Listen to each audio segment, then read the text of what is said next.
잘 지내셨어요? 예, 잘 지냈습니다.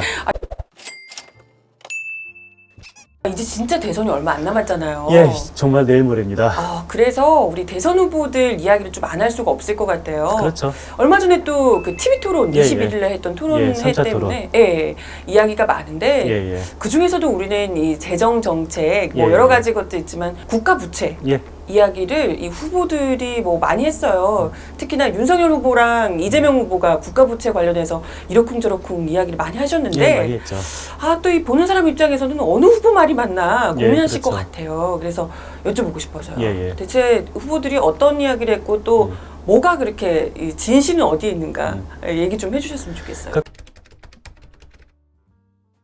국가부채 얘기를 많이 했어요. 뭐 사실 핫한 주제잖아요. 네네네. 국가부채가. 근데 뭐 윤석열 후보는 뭐 우리나라는 뭐 기축통화 국가가 아니어서 좀 더 국가부채를 조심해야 된다. 네. 우리나라가 뭐 다른 나라보다 국가부채가 굉장히 낮다라고 알려져 있는데 네. 사실 기축통화 국가들이 높지 이 비기축통화 국가들만 비교해 보면은 우리나라가 그렇게 낮지 않다. 뭐 이런 말을 했었죠. 네네. 그럴 듯하게 느껴지는데 아니에요?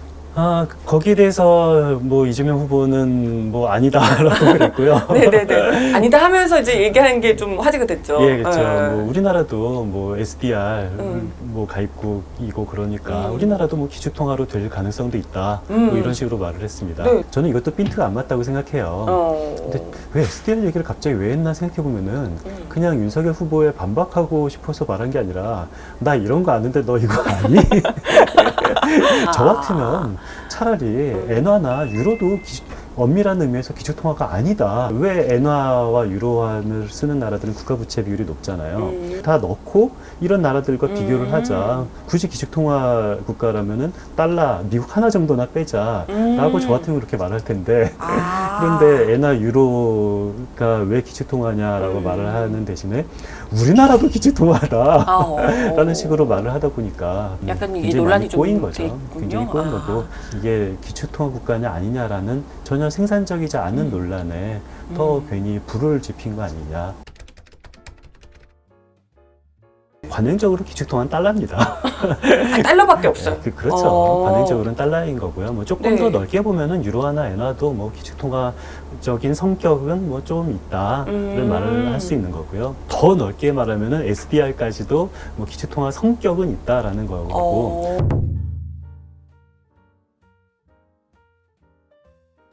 정답은 없는 거예요. 기축통화가 무엇이다라고 정의를 내릴 수는 없는 거고 뭐 두 후보 말이 맞으면 다 맞다고 할 수도 있고 틀리면 다 틀리다고 할 수도 있는데 네네. 저는 사실 다 틀리다고 말을 하고 싶어요. 기축통화는 달러뿐이다 이런 주장이신가요? 이건 뭐 제 주장이기는 한데요. 네네. 근데 뭐 왜냐면은 그러니까 기축통화라면은 국제 이 외화 시장에서 거래가 활발히 돼야 되는 거고요. 그리고 어떤 자기 통화 주권이 있어야 되는 거예요. 근데 유로화나 엔화는 뭐 국제 외화 시장에서 나름대로 활발히 거래가 되는 거 보면은 활발하게 거래되면은 기축통화 아니냐라고 말할 수도 있을 것 같은데 네네. 통화 주권 측면 보면은 네. 사실 유로화는 좀 모르겠는 게 예를 들어서 그리스가 네네. 굉장히 좀 재정적으로 안 좋은 위기를 겪었잖아요. 그쵸, 그쵸. 그리스가 그러면은 유로화를 막 찍어낼 수 있나요? 그러면 안 되죠. 아니죠. 안 그리스가 되죠. 자기가 뭐가 됐다고 유로화를 마음대로 찍어냅니까? 그렇죠. 그럴 수 없죠. 미국은 달러를 찍어낼 수 있거든요. 근데 그리스는 유로화를 찍어낼 수가 없잖아요. 이 말은 주권, 통화 주권이 없는 거예요.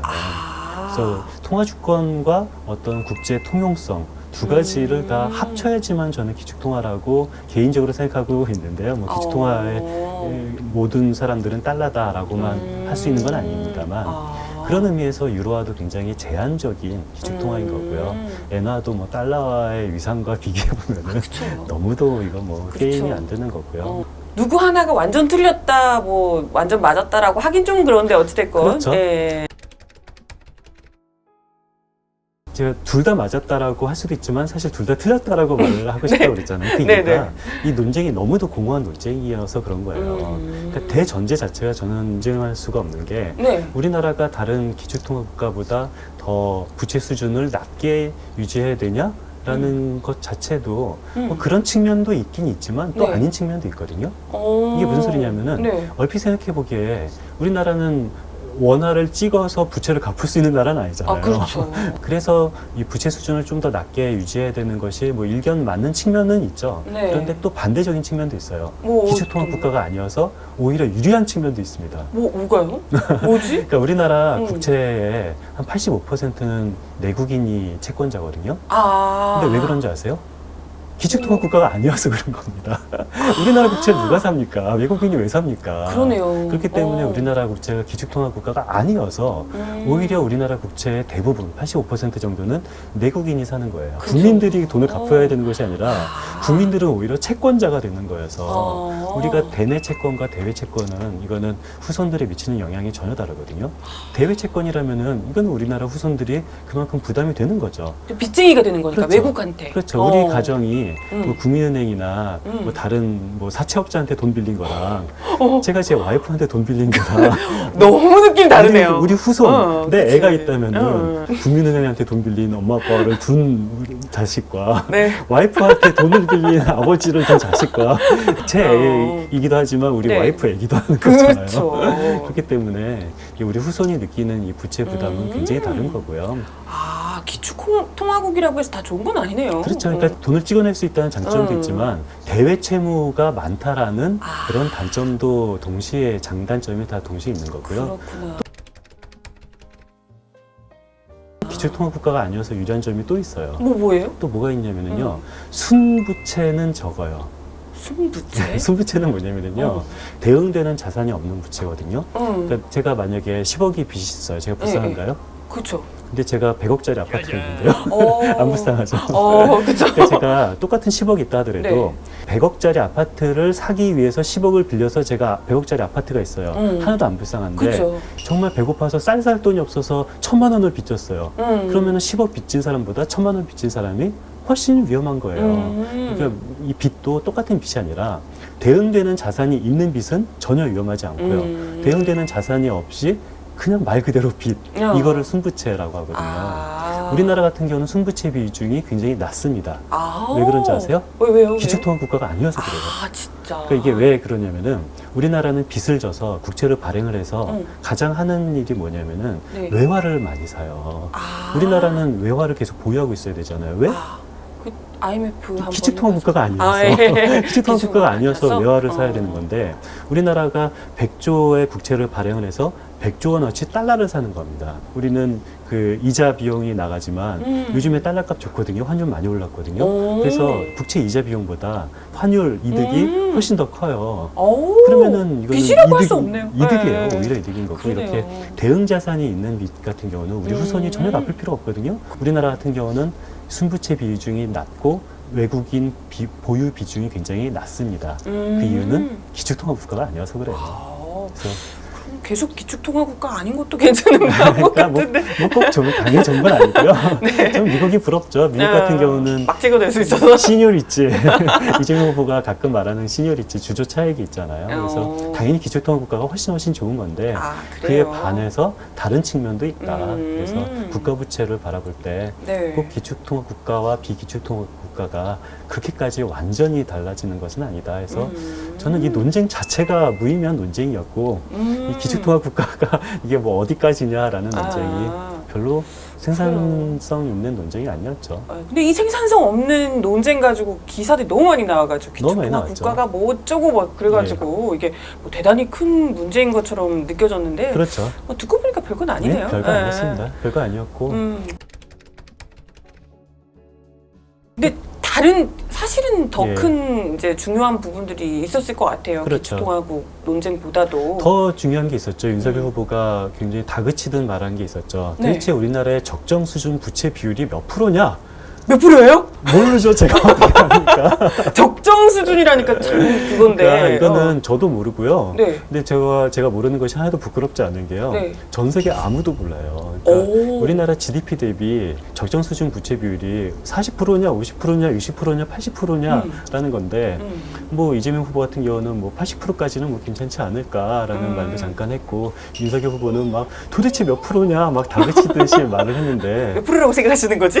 근데 뭐 윤석열 후보는 너무 높다라고 하는데 뭐 이재명 후보는 사실 뭐 잘 모르겠다라는 식으로 말을 해서 여태까지 경제 그런 뭐 전문성 있는 그런 이미지가 좀 퇴색됐다라는 그런 언론 보도가 많았죠. 그런데 정답은요, 모르는 게 정답입니다. 아, 그래요? 저도 몰라요. 저도 모르고 아무도 모르고 이것을 아는 사람이라면 이거는 사짜입니다. 이건 알 수가 없는 거고요. 사짜라 그러니까요.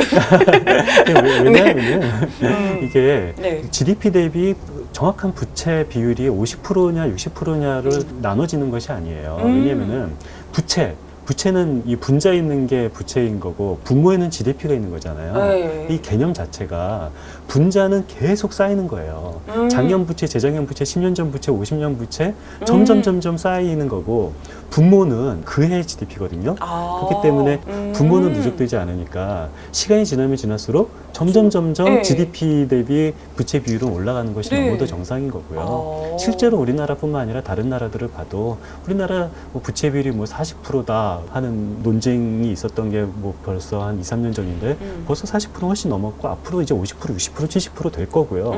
이전에는 30%, 20%, 10%였었어요. 왜냐하면 분자는 누적되고 분모는 누적되지 않으니까 그냥 시간이 지나면 부채 비율은 올라간다라는 거고요.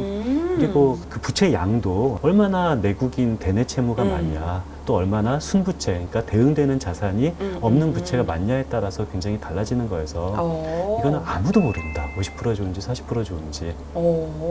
그러면 어쨌건 이제 윤석열 후보는 국가 부채를 지금 더 늘려야 되는 거냐, 뭐 줄여야 된다 이런 얘기를 이제 주로 하신 것 같은데. 그렇죠. 부채를 늘리면 안 된다라는 얘기를 했죠. 그런데 뭐 저는 뭐 부채 늘리지 말아야 된다라고 주장하는 사람도 저는 필요하다고 봐요. 그러니까 저는 뭐 정치인이나 학자들도 정해진 게 없다고 그랬잖아요. 정해진 정확한 부채 비율이 없으니까 어떤 정치인이나 어떤 학자는 조금 더 낮춰야 된다라고 주장하는 사람도 필요하고 더 늘려도 괜찮다라고 양쪽 측면을 다 말하면은 결국 국민적 합의를 통해서 적절한 부채 비율은 정치적으로 정하는 겁니다. 뭐 어떤 논리적으로 정하는 게 아니고요.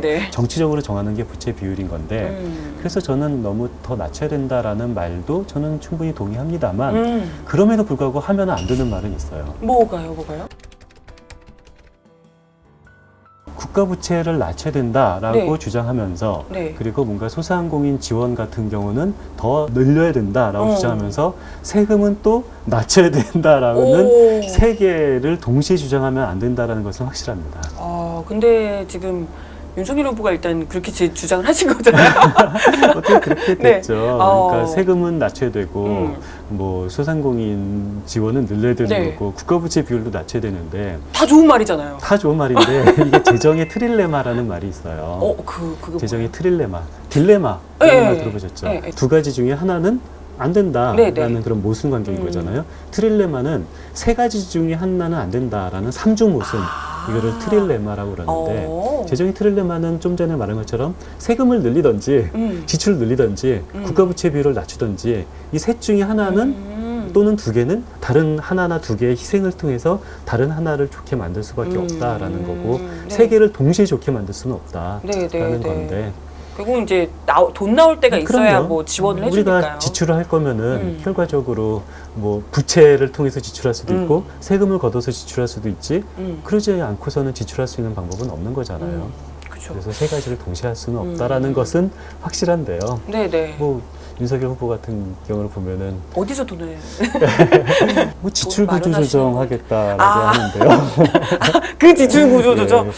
대체 지출 구조 조정을 얼마나 많이 하시려고? 감세도 하고 뭐 부채도 늘리지 않고 소상공인한테 주는 거를 지출 구조 조정으로 다 하기는 사실상 어렵고요. 그래서 저는 뭐 야당은 뭐 다 비판해도 저는 된다고 봐요. 뭐 야당 역할이다라고 저는 생각하는데요. 근데 최소한 이 정권을 잡으려고 하는 수권 정당이라면은 세 가지를 동시에 말하면 안 되죠. 우리가 모르는 대안을 또 가지고 계신지는 모르겠습니다만은 재정의 트릴레마라는 거는요 대안이 없다라는 겁니다.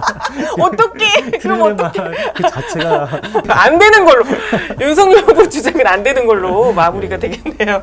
그렇습니다. 아무튼 뭐 발언을 또 어떻게 번복하실지는 이때까지 이거 잘못됐다. 재정이 이 트릴레마였기 때문에 바꾸겠다라고 하실지 모르겠습니다만은 아무튼 요 내용이 어떻게 좀 이렇게 마지막까지 윤석열 후보 측에서 번복이 있을지 없을지 한번 지켜봐 주셨으면 좋겠습니다. 아니면 또 다른 트릴레이머가 나올지.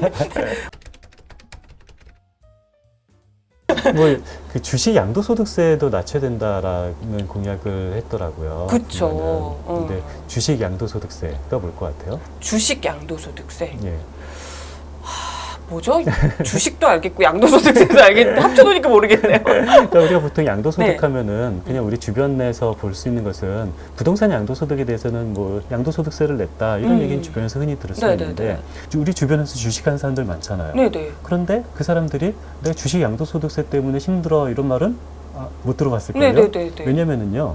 지금 현재 주식 양도소득세를 내는 것은 아주 대주주만 내게끔 지금 현행법이 그래요. 그래서 제가 뭐 돈 뭐 한 1억 원 정도 벌었다. 네. 뭐 주식해서 1억 원 벌면 잘 엄청난 번 거잖아요. 거네. 그래도 세금 한 푼도 안 내거든요. 아 진짜요? 네, 그렇기 때문에 우리 주변에서 만나는 사람들이 나 주식해서 돈 1억 벌었어 라고 자랑하면서도 양도소득세가 너무 힘들었어 이런 말을 안 하는 이유인데 앞으로는 이게 모든 사람들의 다 주식 양도소득세를 내자라는 식으로 이제 법이 이제 바뀌고 있는데 이게 점점 금액이 낮아지고 있죠. 그런데 아예 양도소득세를 없애자라는 말을 하더라고요. 아예? 네. 와, 몇십억을 벌어도? 몇십억을 벌어도 내지 말자라고 하면은 재벌들이 만약에 잠깐 양도소득세를 한 1년 정도 면제해주는 해가 있다면은 네네. 주식을 뭐 어마어마하게 하는 재벌들에게 꿈 같은 시기가 오지 않을까라고 하는 생각이 드네요. 그러네요. 잠깐만 딱 열어줘도 그럼요. 그 사이에 이제 많은 재벌들이 그렇죠. 혜택을 누리게 되겠네요. 그렇죠. 야, 양도소득세 한 푼 없이. 네, 뭐 다른 후보들은 또 재밌는 거 없었나요? 어차피 이제 막판이니까. 기억이 잘 안 나서. 허경영 어때요? 허경영 후보 어때요? 허경영 후보는 뭐 네. 화끈하죠. 허경영 후보는 네. 뭐 남아있는 기간이 얼마 안 남았으니까 우리 이제 방송을 시청해 주시는 분들도 좀 이야기를 들으시고 우리 방송 같이 들으시고 조금 더 나은 선택을 하실 수 있기를. 그랬으면 좋겠습니다. 오늘도 말씀 감사드려요. 예, 감사합니다. 네, 감사합니다.